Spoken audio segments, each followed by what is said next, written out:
So as a former principal, I usually would say, I'm going to use my cafeteria voice and saying, good evening, everyone. Hopefully everyone has had an extraordinary evening. We are indeed excited to have you here at Bryant School here in Teaneck Public Schools. So welcome. We have a few guests that I would definitely like to ensure that we pay some respects to who are in the audience. I'm going to start off by saying if I forget to call someone's name, please chalk it up to my head, not my heart, and just let me know so that I can make sure that I catch it on the back end. I definitely would like for us to start out with a huge round of applause and recognition for Dr. Theodore Lacey, who is here with us today. Thank you.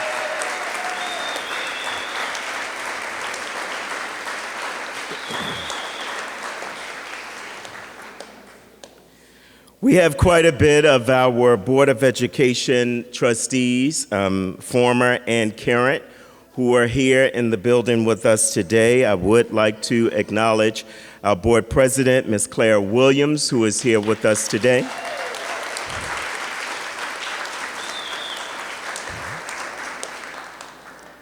Our vice president, Ms. Cassandra Reyes, who is here with us today.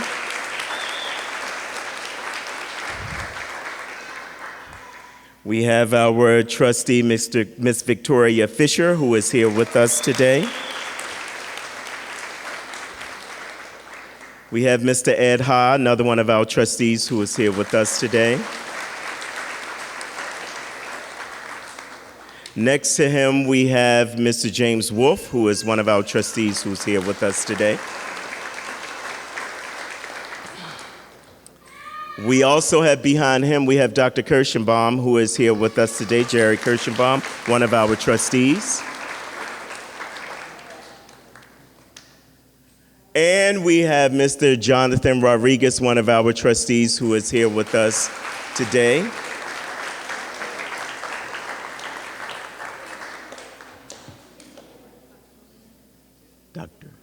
Dr. Gruber, David Gruber is also in the back. Okay, you're here with us today.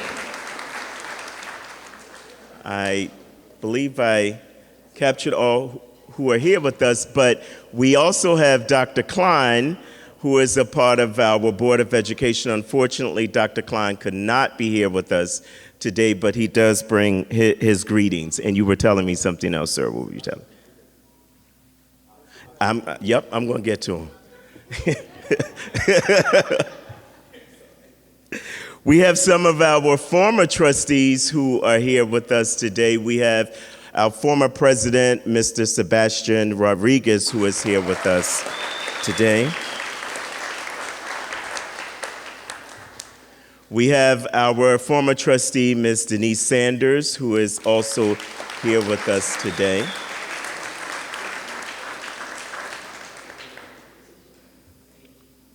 We have Mr. Howard Rose, who is a former Board of Ed trustee, who is also here with us today.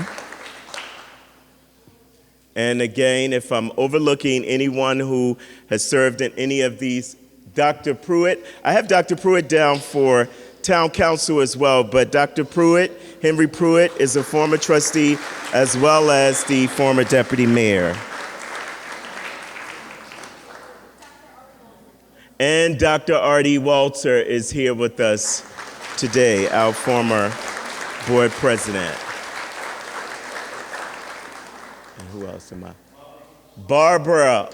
And we have Barbara Ostroff, who is here with us today, one of our former trustees. Thank you, thank you. And hopefully I've captured everyone. Oh, Miss. And I have her for our town council as well. For our council, we have Deputy Mayor, our Deputy Mayor G, who is here with us today. We have Councilwoman Denise Belcher, who is also here with us today. We have our former councilwoman as well as Board of Ed trustee, Ms. Javon Romney Rice, who is here with us today.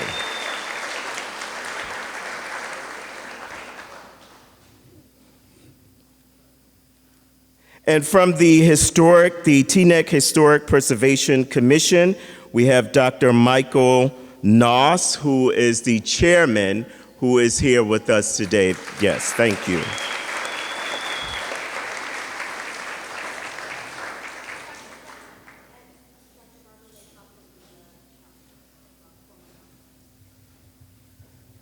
Yes, ma'am. And we also have Stephanie Stokes, who is here with us today from the Historic Preservation Commission.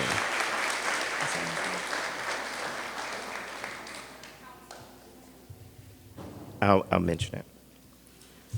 I do want to also acknowledge some of our other distinguished guests who are here with us as well. We have the Teaneck Police Department and Teaneck Fire Department who is joining us today.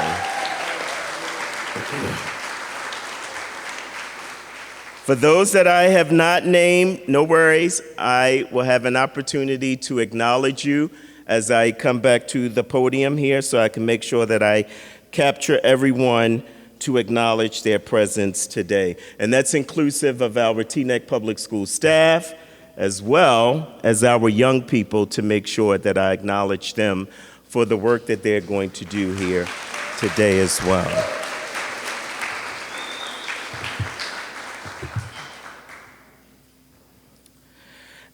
If I could have Henri Ella DaCosta please join me here at the podium. Henri is going to lead us into the Pledge of Allegiance. If I could ask you to please stand. You ready? I pledge allegiance to the flag of the United States of America and to the republic for which it stands, one nation, under God, indivisible, with liberty and justice for all. Awesome job. Awesome job.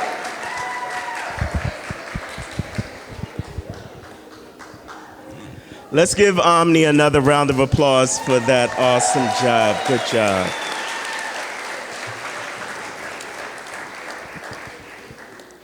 Now we're going to hear from the Teaneck High School singers, the Star Spangled Banner.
Thank you again for our Teaneck singers. Please, let's give them another round of applause.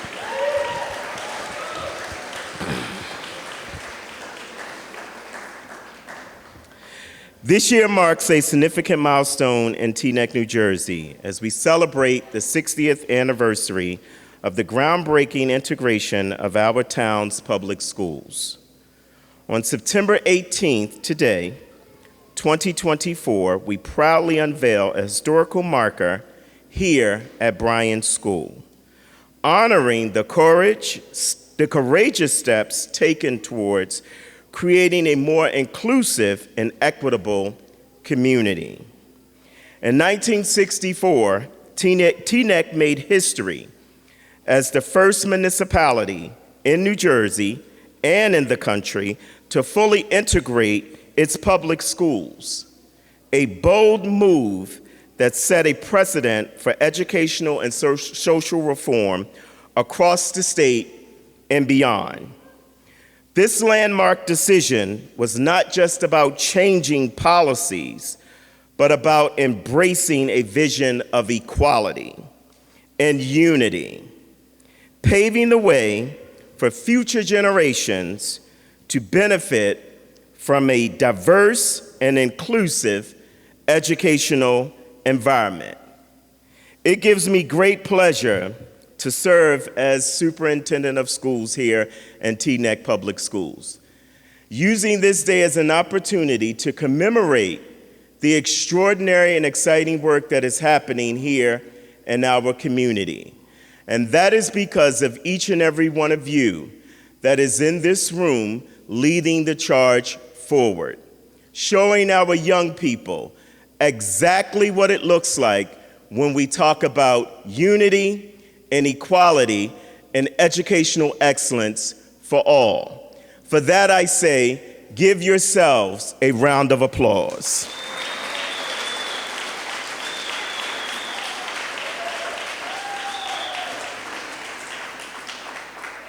This is indeed an historic moment, not just for us here in Teaneck Public Schools, but for the entire country. This is an opportunity for us to show everyone what true equality looks like within a community as well as within our schools. If you have not had an opportunity to visit any of our Teaneck schools, I strongly encourage you to take that opportunity. Come and see the great work that our young people are doing each and every day because of the courageous actions, bold actions that were taken by other individuals to make it a reality in their lives today. This is not only for young people that are in our schools today. This will last with young people throughout the entire history or throughout the entire future of our district. And for that, again, I say I'm extremely proud to be the superintendent of schools here in Teaneck Public Schools. At this time,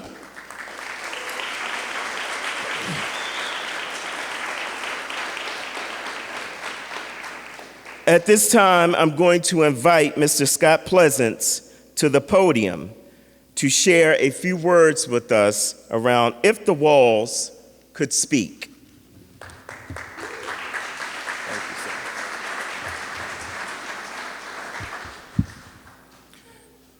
Good evening. History is often viewed from many perspectives.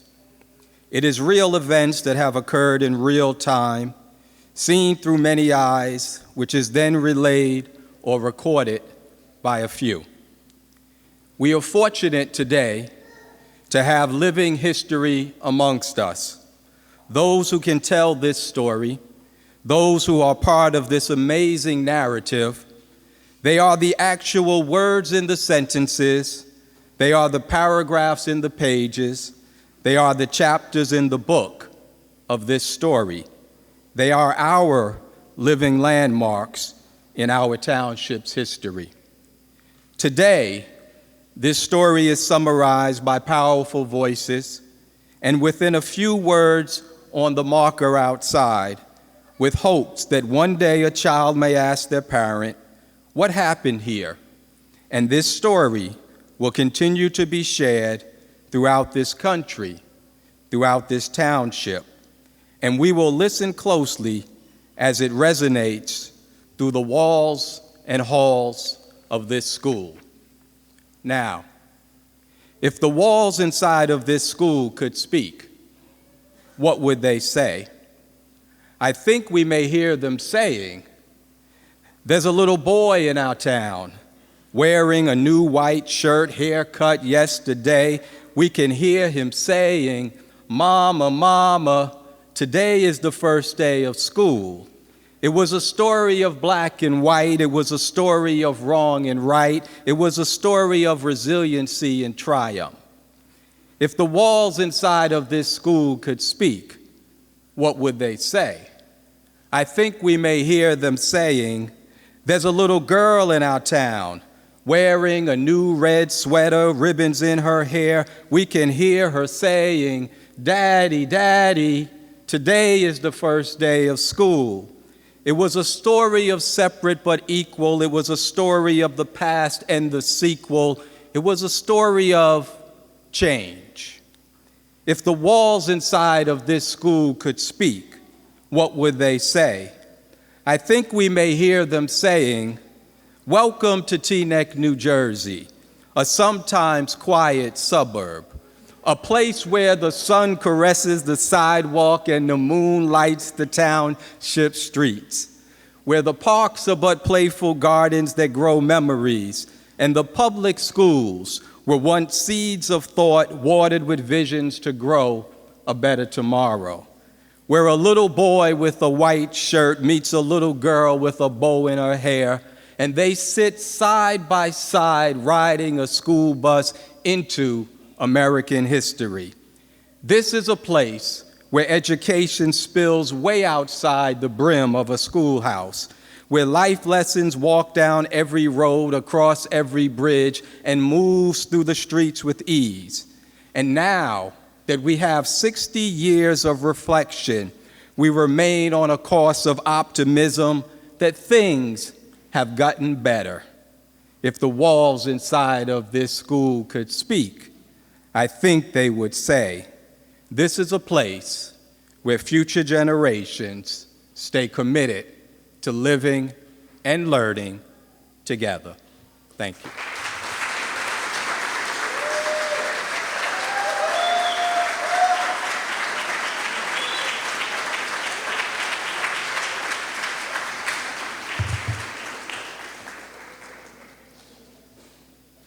Thanks so much again, Mr. Pleasance, for those great words. It's truly a pleasure and an honor. At this time, I'm going to ask our board president, Ms. Claire Williams, to come forth to bring some remarks as well. Please give Ms. Williams a round of applause.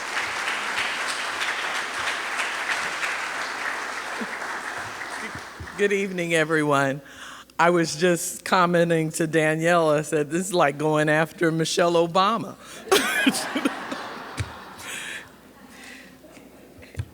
Anyway, I just want to share some of my thoughts with you because I am actually one of the products of the decision to integrate the school district. I was a 8-year-old child, and I really wasn't aware of any of the happenings that were going on. All I know is that I did get on a bus, and I started kindergarten here at Bryant, and I went for a couple of years, and then I went to Hawthorne when the transition took place. And I can say that I think that my life is richer for it. I have a little story to tell about a sweater.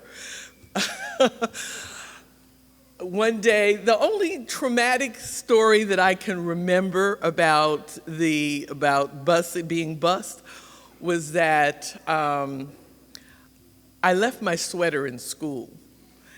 And, you know, we get on the bus and come back home. And I was a child of working parents, and I was a latchkey kid.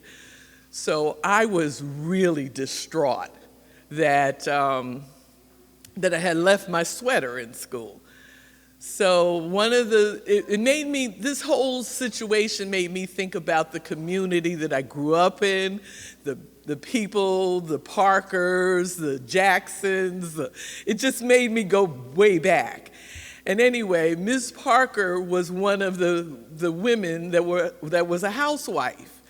And she took a lot of the kids everywhere in her Volkswagen van. And so I was crying about my mother was going to kill me because I left my sweater in school. And Mrs. Parker took me back to Hawthorne. And that was the only traumatic story that I could tell you about being bused to another school. What did I feel I learned about being bused? One, that I learned not to fear people who are different from me. If you learn side by side with people, if you socialize with them, and if you learn about them and their cultures, fear falls away. I also learned to be confident in going in a new situation where people are from different cultures, ethnicities, religions, and the like. And I've talked to enough students that have left Teaneck, and they always say that they're so surprised that other students have not had that exposure. And I impress upon you to continue that. And then the third thing is diversity and takes work, that it is nothing that happens by itself. You have to be dedicated to it. You have to have purpose in trying to bring groups together. And in my opinion, in our society as it is right now, we are very polarized, and part of it is that we are not making an attempt to get to know the other people in our community as we used to. And I would really appreciate if everyone would make a greater effort to do that. And that's all I have to say.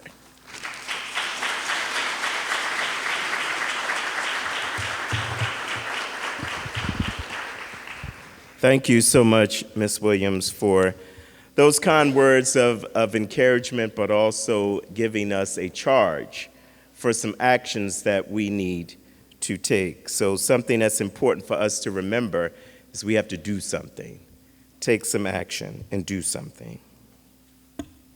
I would like to call to the podium at this time our Councilwoman Denise Belcher, who is the Township Council Liaison to the Teaneck Historic Preservation Commission. Councilwoman Belcher. Thank you. Thank you, Superintendent. I appreciate the introduction. I just want to start by recognizing the Historic Preservation Commission.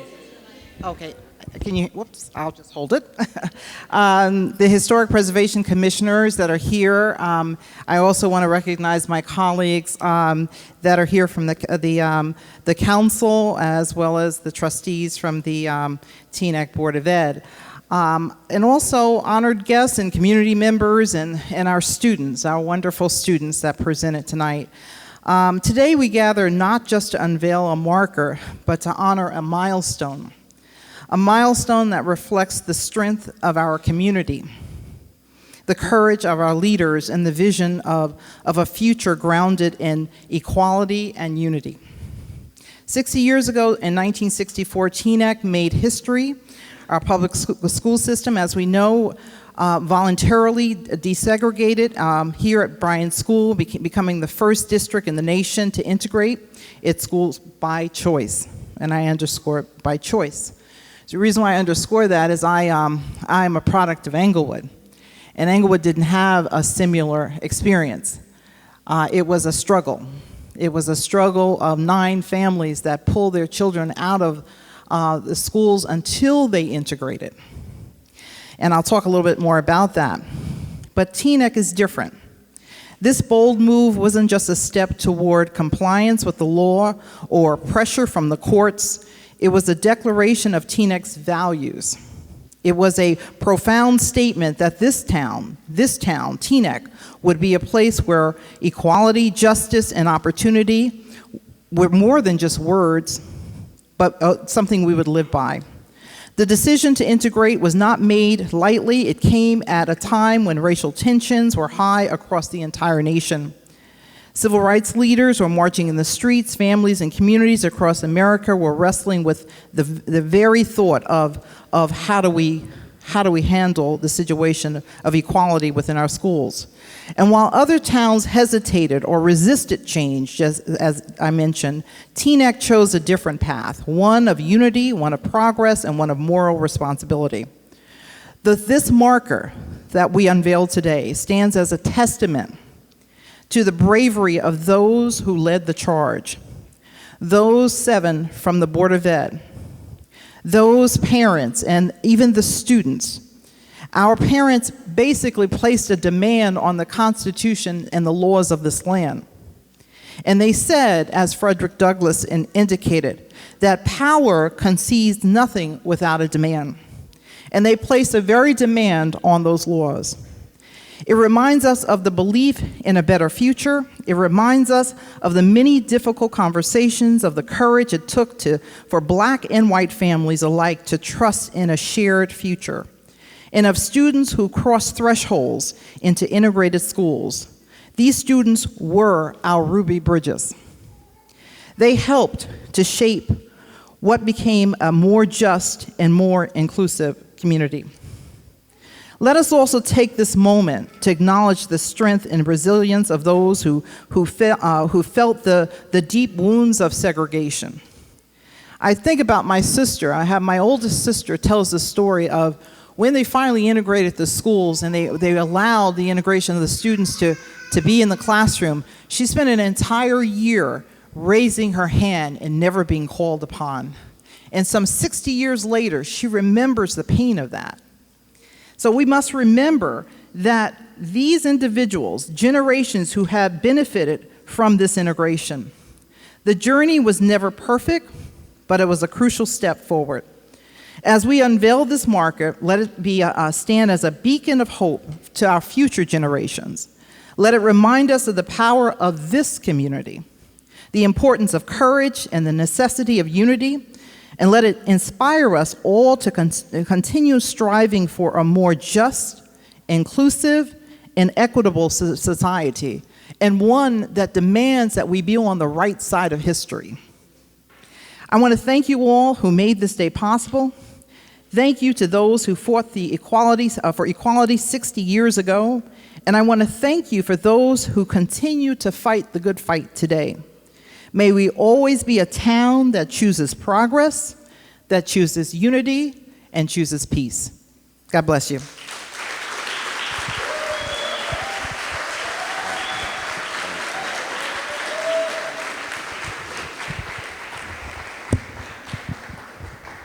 Thank you so much, Councilwoman Belcher, for those kind words as well as you've highlighted. Be a town, be a group of people about unity and peace and togetherness. And so thank you. I would like to ask at this time if Dr. Barbara Leigh Toffler could join me at the podium for historical perspective. Dr. Toffler is a former council member here in Teaneck as well as the daughter of Theodore Leigh, who was a board member in 1964. So a lot of history, a lot of knowledge, and we really appreciate what you have to offer and bring to us. So thank you so very much. Please.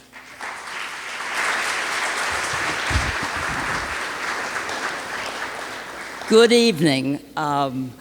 Like Clara, this evening is extraordinarily emotional for me.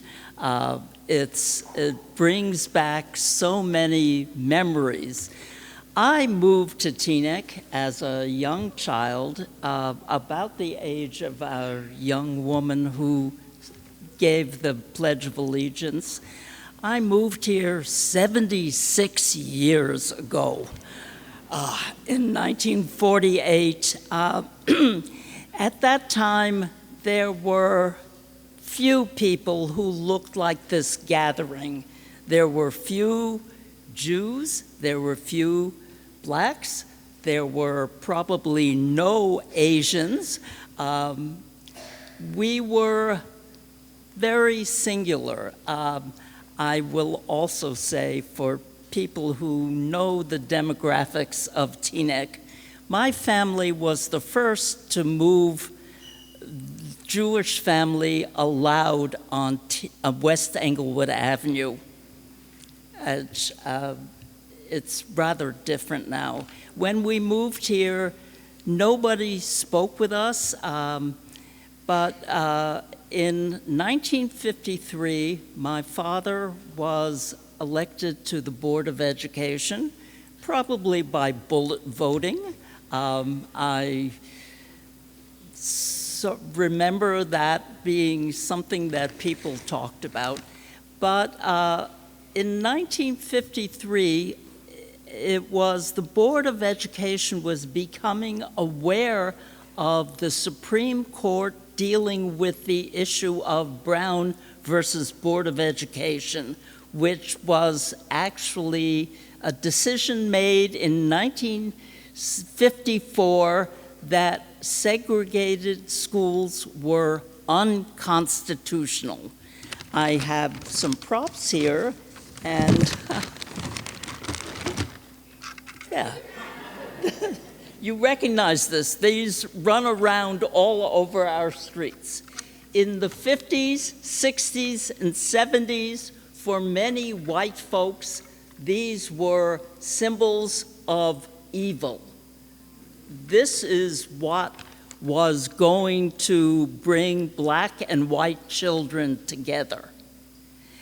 And in 1953, I would like to say they had the idea of integration in mind, but they didn't. But in 1953, two couples, the Handlers, Mort and June Moss Handler, and my parents, Ted and Clarice Weintraub-Lay, formed a corporation in Teaneck called the Teaneck League for Better Schools.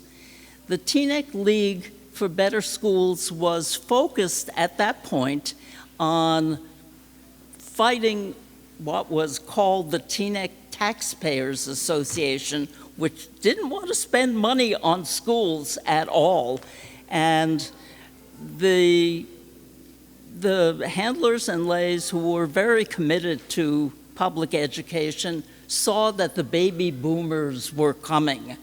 And in fact, they were the ones who gathered the activists in Teaneck that resulted in the building of Ben Franklin and Thomas Jefferson junior highs, they were called then, now middle schools. But they became a group who became very aware that in around 1955, the Teaneck was becoming a home to many black families, particularly black celebrities. In 1955, Al Hibbler, you may not know the name, but you know Unchained Melody. He sang it. He was well known. He moved onto Howland Avenue. Followed a couple of years later, also on Howland, by Yankee catcher Elston Howard, who everybody knows as a Teaneck resident. And the mid-50s was when the black community started to build. And unfortunately, the realtors in Teaneck, who were all white, were steering black families to the northeast and scaring the white families who lived in the northeast that their housing values were going to drop because they had black neighbors. And consequently, we found that the northeast became, I don't want to use the word ghetto, but it became a black community. And this school, William Cullen Bryant School, became the neighborhood school, thus became a black school. There are people in Teaneck who say there was never segregation in Teaneck. No, there was not mandated segregation in Teaneck, but there was what is called de facto segregation because of the housing, and there are many people like Mrs. Lacey who in the 60s worked incredibly hard in the Fair Housing Association to address that issue. But Teaneck became, by late 50s, a segregated public school system. And the Board of Education began talking about it and thinking about it over those years in the 50s. And in 1961, they decided to do something about it. That was when Dr. Harvey Scribner, the superintendent of schools, was brought in from Dedham, Massachusetts, to lead the effort to integrate the Teaneck schools. And two things were necessary for integrating the public schools. One, you had to have a place where all these children were going to gather for learning and socializing. And two, you had to have a way to get them there. So it was decided to establish a central sixth grade here at Bryant School and to bus every sixth grader in Teaneck to this school. It resulted in all of the younger kids, K through 5. That was Clara, Sherelle Hanley, and many other people, Allison Davis, who will speak later, who went to the central sixth grade but had younger siblings who were bused around Teaneck.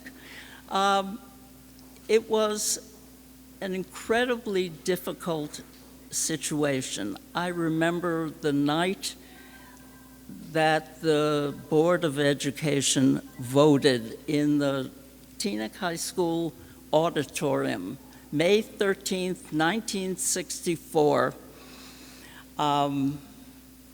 The Bernie Confer, president of the Board of Education, called for a motion to establish a central sixth grade and institute busing.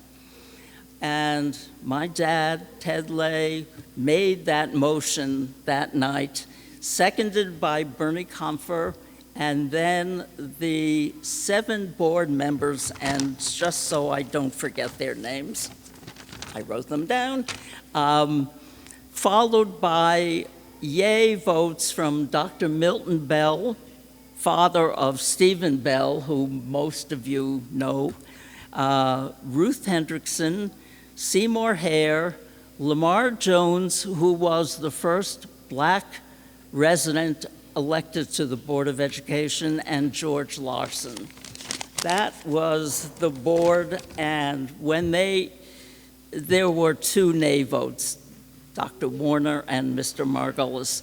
But after the 7 voted yay, the crowd sitting in the auditorium rushed the stage in rage, in anger, and the police, Teaneck Police Department, got everybody out safely.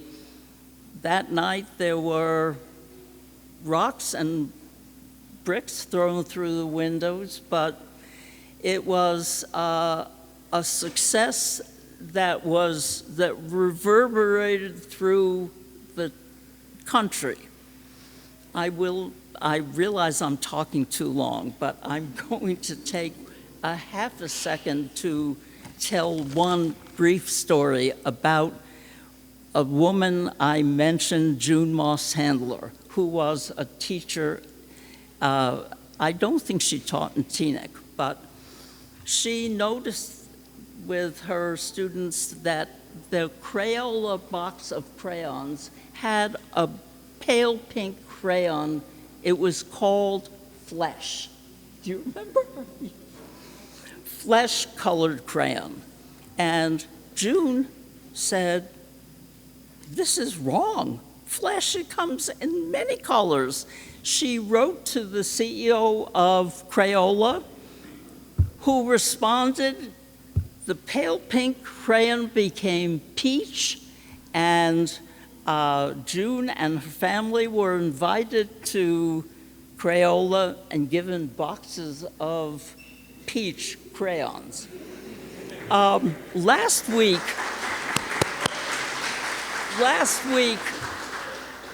former councilwoman and former board trustee Javon Rice mentioned to me, well, June Moss Handler would be very proud to know that Crayola now makes a box of colors of the world. So I went on Amazon. Here it is, Colors of the World. And I think I would like to think that June's intervention years ago resulted in this. Thank you.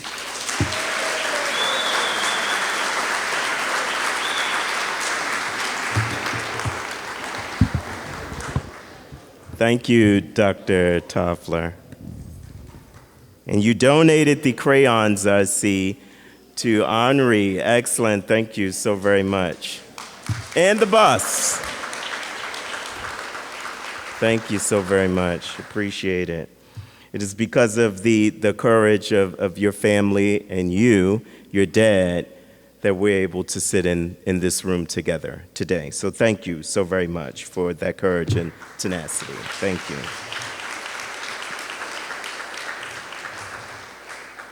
For another historical perspective, I'm going to ask if Allison Davis, one of the members of the class of 1964, sixth grade here at Bryant School, could please join us at the podium.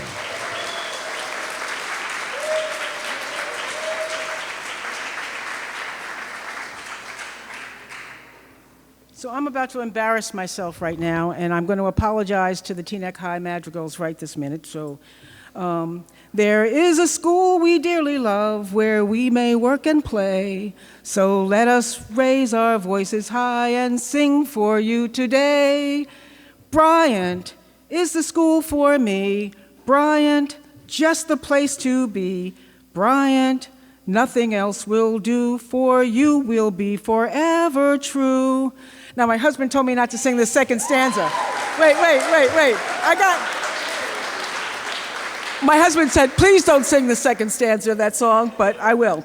To help our teachers every day and try to lend a hand to make our school the very best, the finest in the land. Bryant is the school for me. Bryant, just the place to be. Bryant, nothing else will do. For you will be forever true. So that was, I started in Bryant in kindergarten. And I'm not sure if any of you old heads remember that song, but I will tell you that I don't know why I still remember this song. I have retained this song for 65 years. And of course, when we were in 5th grade, we changed the words a little bit. It was Bryant is the school for me, Bryant Penitentiary. But that wasn't me. But when Bryant turned into a central 6th grade, not only did our beloved school change, now again, my family lived 4 houses away from here. Not only did our beloved school change, but so did our song. And I can't remember all of the song from that 6th grade school. And I will ask, before I start this song, we have some folks from that first class here, and could you just please stand and make yourself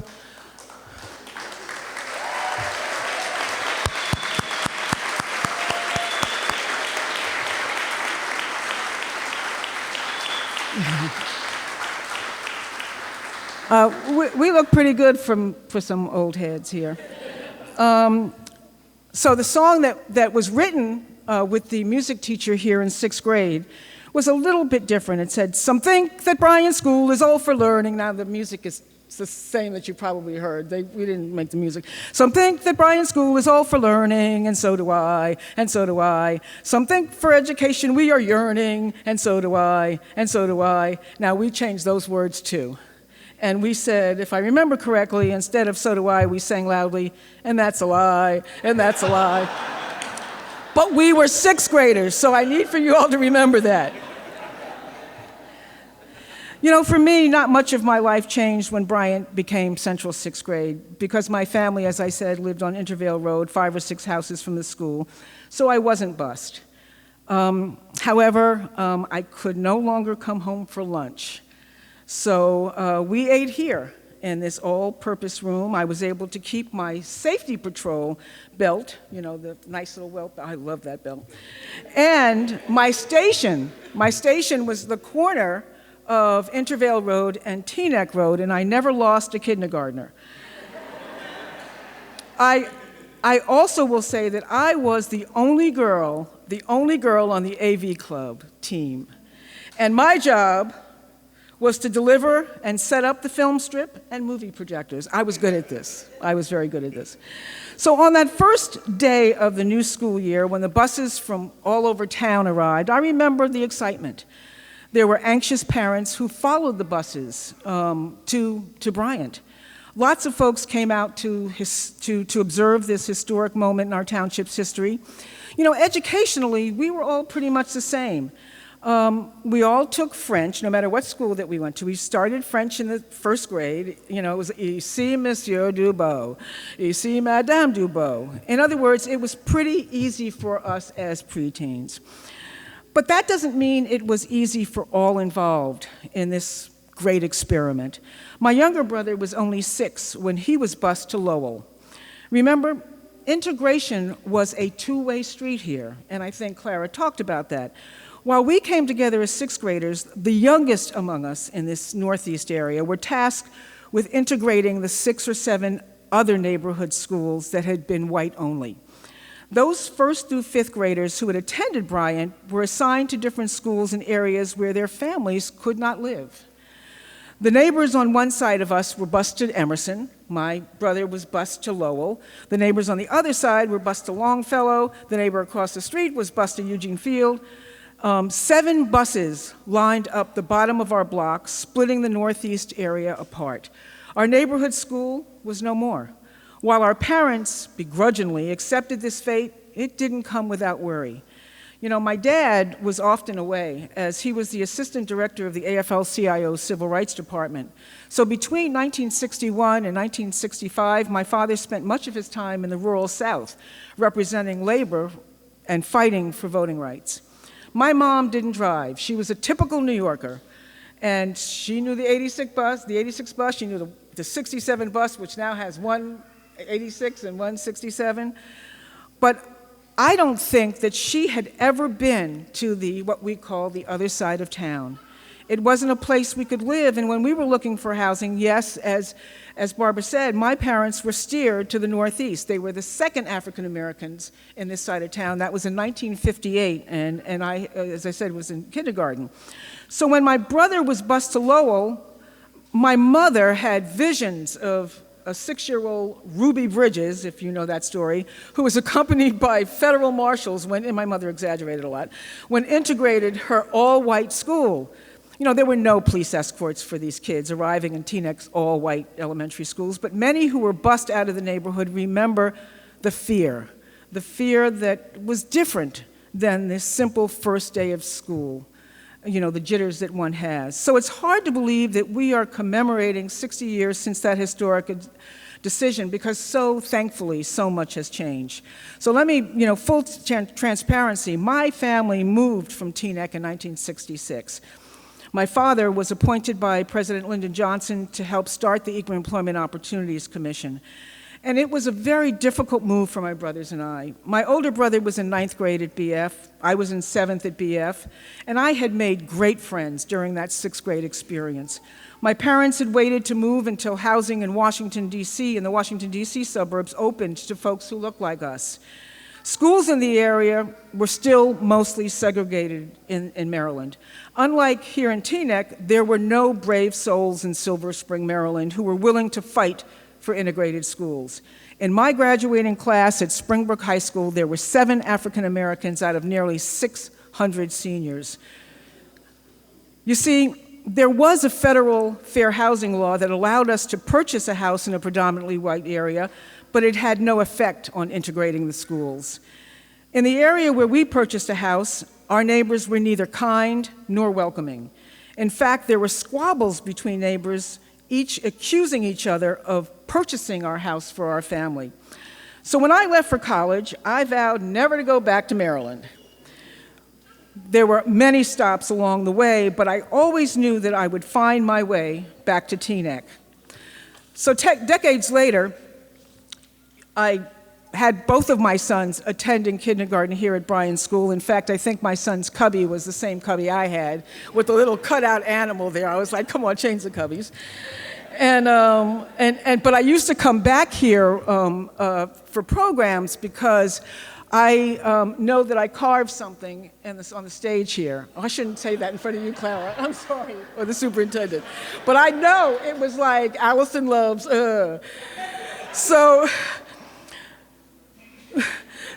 when I come back to Bryant School nearly 60 years later, and looking at the ghosts in this room where we ate, we played, and where we performed on that stage, yep, Bryant was the school for me. Bryant was just the place to be. Bryant, nothing else will do for you, will be forever true. And I'm sorry, madrigals. Thank you guys so much.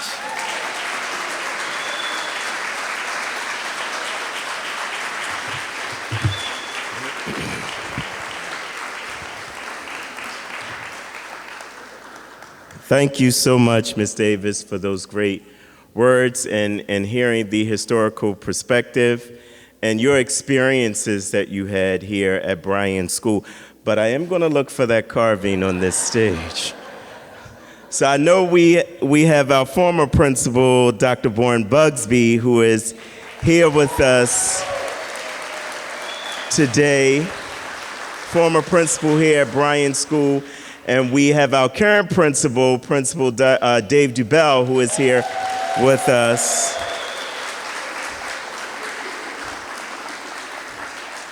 So they're going to look for that too. Thank you so much. Thank you so much. Oh, my apologies. We also have Dr. Pruitt, who's former principal here at Bryant School. So that might be 3 rounds of detention. I don't know. Next, I would like to ask Dr. Theodore Smiley Lacey to join us here and give us some words around the historical perspective from her vantage point. You have such a great history. You have a whole lot of knowledge. It is always a pleasure to hear you, always a pleasure to speak with you and be in your presence. So thank you so very much for joining us this evening. Thank you.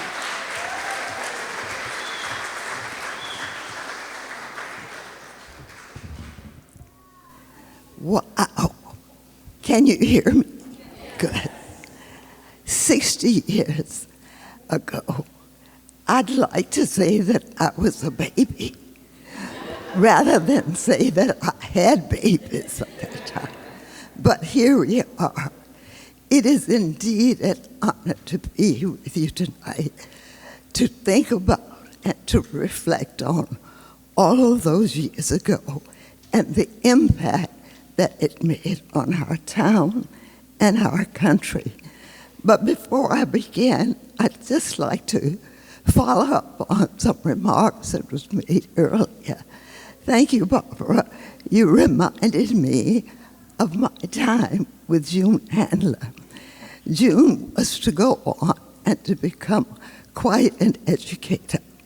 And one of the things that she did was to follow up to work with the experiment that the Professor Kenneth Clark had started at City University. And that was to examine just when do our fears and prejudices begin. So she did a fantastic job in researching it and invited me to work with her in recording the responses of little children being asked questions when they looked at white dolls and black dolls. She indeed was one that we should remember. And Allison, my sister in so many ways, I am so glad you found your way back to Teaneck. I know Allison as an extremely skilled journalist and videographer. I didn't know that she could sing.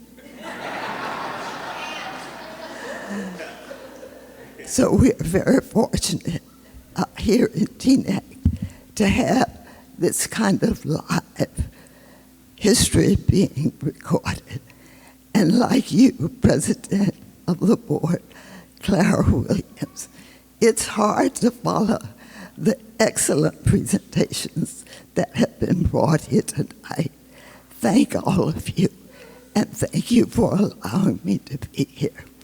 I also want to thank the Historical Preservation Committee for allowing me to work with them, and each of them and all that they do to make a difference.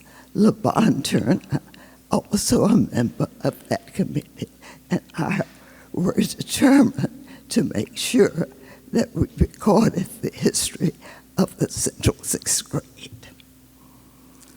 Teaneck, of course, is celebrating tonight the historic volunteer integration of its school, the first in the nation. And on behalf of the historic preservation, we are honored that you are here tonight to help us witness this and make sure that history is recorded. This is an achievement that we will share and must be proud of as we continue to work collectively for fairness, equity, tolerance, peace, and love. We must remember that our work is never done. We must continue to live and practice the values we believe in. A fair amount has been written about the integration of schools here in Teaneck, and some may have thought that it was a black and white issue. But I stand here today to say that the true history of integration of Teaneck schools and all over process of becoming a more perfect community is a story that includes a wide diversity of tireless advocates and fighters for justice, black, white, Latino, Asian, Jewish, Muslims, Christians, and others who believe then and believe now that we are our best when we work together, that our children deserve to grow up in a community made up of diverse cultures, faiths, and orientations. Teaneck, a choice community in New Jersey, just across the bridge from New York City, known in 1949 as a model community, was then a community made up mostly of almost 100% Christians. It was not until the 50s that the community began to open up to Jews. Between the late 50s and the 60s, black families began to move into the community. By 1964, this school in the northeast neighborhood that bordered the town of Englewood was 40% black. The stories of change and diversity are many, and my failures, successes, too many to describe today. De facto housing segregation and de facto school segregation evolved hand in hand. Together, black and white neighbors began the long fight to establish a more humane interracial community. As educators, my husband and I, who moved to Teaneck in 1961, became active participants in the rising concerns about racial imbalance that was occurring in our neighborhood school, the Bryant School. There were many issues developing around this time, such as religious celebrations in school, overcrowding, insufficient funds needed to support the school growing population, and of course the concern about racial inequities. Around the same time, Dr. Harvey Scribner became superintendent, and to the surprise of all who had learned about his background, who had little or no experience with diversity, he quickly became to address the problems looming in Teaneck. His open door policy welcomed input from the entire community, and especially the Northeast community, and he maintained a close and constant relationship with all of us. Because of the proximity of the Northeast community to Englewood, close to the Fourth Ward population by blacks, whites that lived nearby feared the moving of blacks into Teaneck. When a couple of blacks did move into Teaneck, these fears came to a head. Because of the concerns that many of us presented to Dr. Scribner as the growing black population increased, Dr. Scribner immediately set out to address it. He knew, like so many of us, that schools with high percentages of black were stigmatized, resulting in high teacher turnover, withdrawal of teachers, decrease in school funding. All of these things usually occur. With lots of conversation in the community, Dr. Scribner offered his first plan to the board, an open enrollment opportunity for all students, that all students in the town could opt to transfer to a different neighborhood school. The plan was unsuccessful. He returned with a more structured volunteer plan and reached out to the community for support. Because we thought Dr. Scribner was putting forth effort to correct this imbalance, and because many neighboring towns had been court mandated to integrate their schools, we wanted to move, and to move with haste. We were willing to support the volunteer plan, even though it was not completely equitable. My husband and I spent our weekends visiting our neighbors and supporting this plan, as many of our neighbors did not see the need for change. They were very pleased with the Bryant School, and so were we. We were not afraid that even if Bryant became an all-black school, that students could not learn to read and write. Indeed, my husband and I had done so in the segregated South. We were able to interest 13 other families to try the volunteer approach.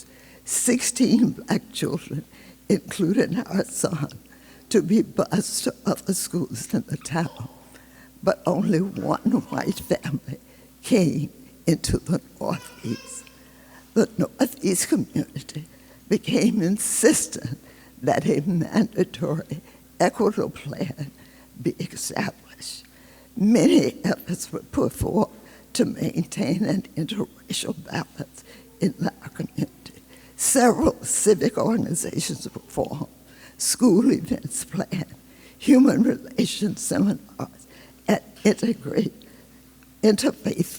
gatherings were encouraged. Bryant became increasingly populated with black students, and by the late 1963, the black enrollment at the Bryant School was 40%. Meetings, seminars, cottage parties came into being, with my husband taking a leadership role in most of them. Many meetings were held in our home as we worked closely with Dr. Scribner on designing and implementing a successful integrated plan. Dr. Scribner persuaded the board to adopt the conversion of Bryant into a central sixth grade school. All the sixth graders all over the town would attend. K through 5 from the Northeast would be bused to other neighborhood schools. This was proposed after many attempts to integrate the schools had been made, such as pairing Bryant with Whittier and Eugeneville with Washington Urban, but was not supported because it left out Longfellow and Emerson completely out of the equation, separate and unequal.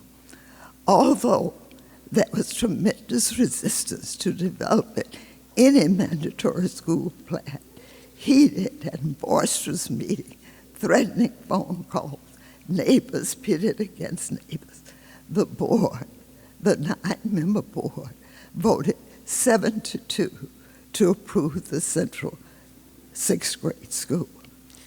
The plan went into effect in 1964 and was voted by the community in 1965.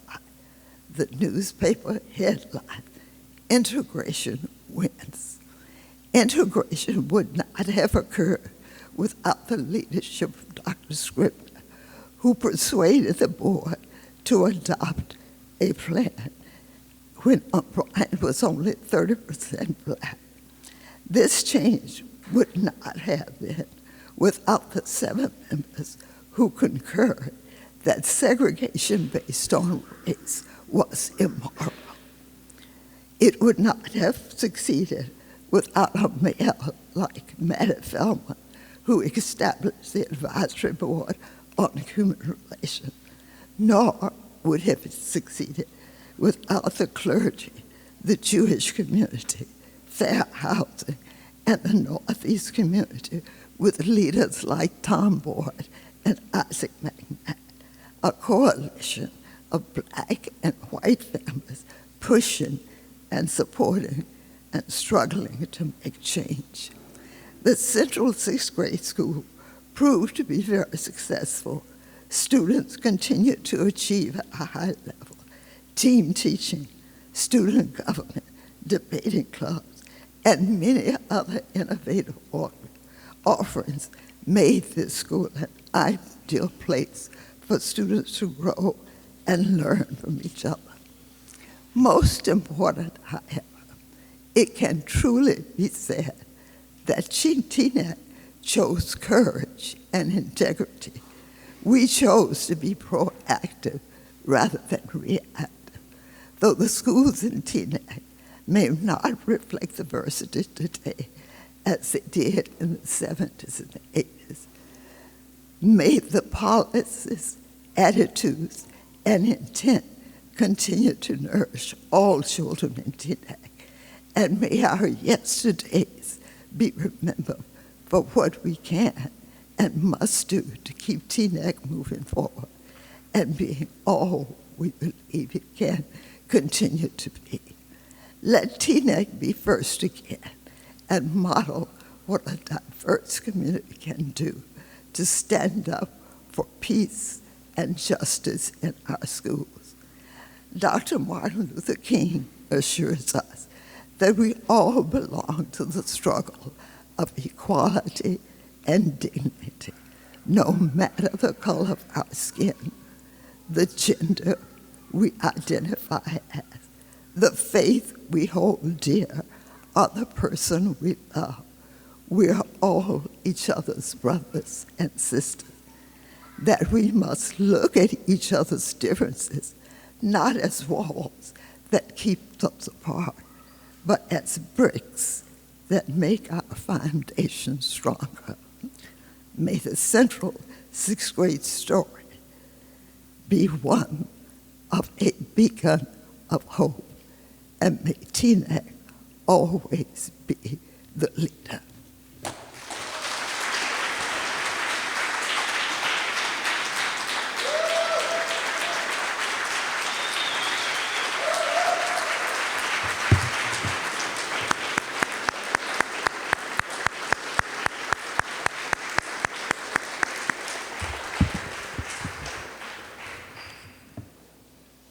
Thank you so much, Dr. Lacey, for the words of wisdom and sharing with us the historical perspective, giving us the charge that we have to live and practice to make sure that we continue with togetherness. So thank you so very much. Please, let's give Dr. Lacey another round of applause.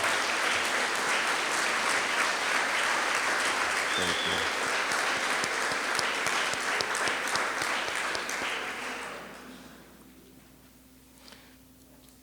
The Bryant School, a central piece in this historic chapter, was a beacon of change. Its integration represented a critical step in dismantling segregation and promoting equal opportunity for all young people. As we gather to commemorate this anniversary, we reflect on the courage, the resilience of those who fought for critical change and celebrate the positive impact that integrated education has had on our community.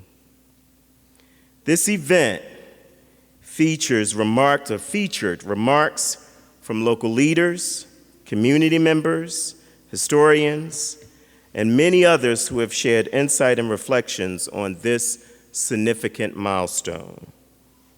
It also included performances from our young people who are beneficiaries of the courage and the hard work of everyone that has come before them. And for that, we continue to say thank you. The presentations that highlight the diverse culture heritage of Teaneck, reinforcing the spirit of unity and inclusion that integration of our schools sought to achieve. For that, I would be remiss if I didn't say thank you to the individuals on my team for all of their hard work in making this event happen, as well as Doug Roussillon for making this event happen. So thank you to Mr. D'Angelo. Thank you to Ms. Lay. Thank you to Principal Dubell. Thank you to Mr. Morgan. Thank you to Dr. Scott. Thank you to Ms. Dent. Thank you to Ms. Jones. Thank you to Ms. Pugsley. Thank you to Ms. Miranda. Thank you to Mr. Medina. Thank you to all of our principals throughout our entire district, to all of our assistant principals throughout our entire district, our staff and our teachers. And thank you also to Doug Roussillon for all of the hard work that you guys do every single day to continue to make sure that our young people are getting what they need in a society that's all about togetherness. It is because of everything that you do, our young people are able to benefit from such an extraordinary experience. As we honor the 60th anniversary of this historic event, we invite the entire Teaneck community to join us again as we continue to celebrate here at Bryant School and to commemorate this extraordinary experience. Before we take the opportunity to step outside for the unveiling, we're going to have 2 additional songs from our Teaneck High School singers. So please give them a round of applause.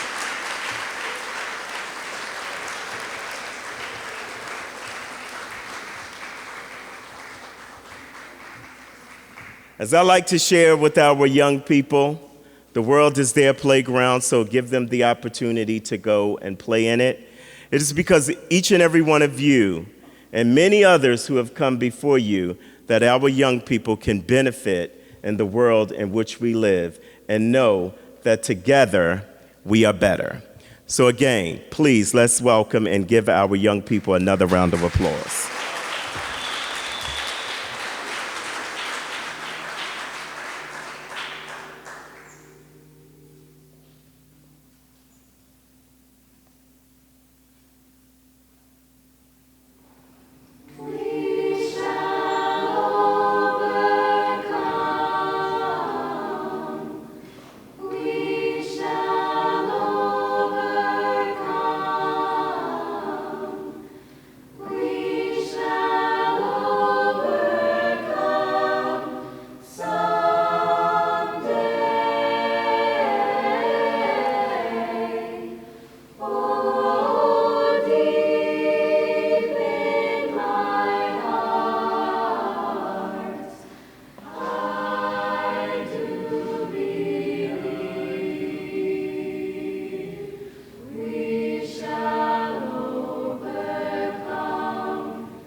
Let's stand. If you're ready to march to victory with our young people, please stand and give them a round of applause.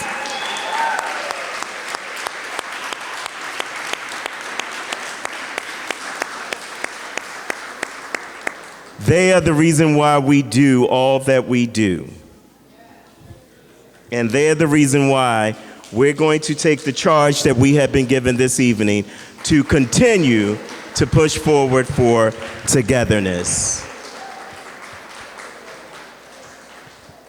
Doug, can you raise your hand for me? I know you're escorting us out. There you are. I see you.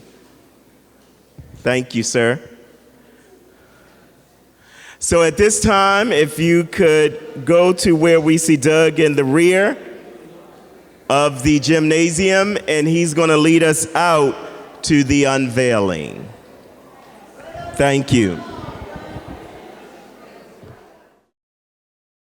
Okay, the landscape. He wants to All right, let's go. All right, hang on, everyone. All right, part one of the real deal.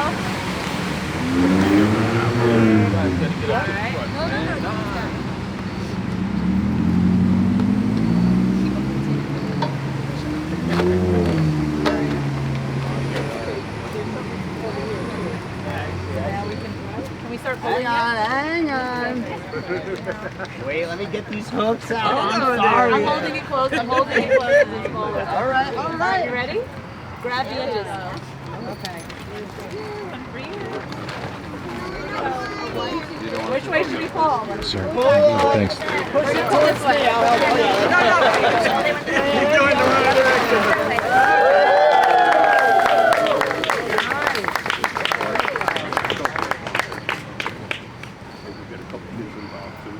Well done. You want me to read it to you? Okay. Well, I think someone's gonna read it. Can we get all the students, like the 6th graders who were here when this happened, in a picture maybe? That would be really nice. This one, I don't know what Denise is. The other Denise, not you, Denise. No, not me. That's the over there. Over there. So there's 2 of us so far. All right. I did. All right, let me get out of the way so everyone can Denise, do you hear us? Is Denise hear us here? One more time, let's get a big round of applause.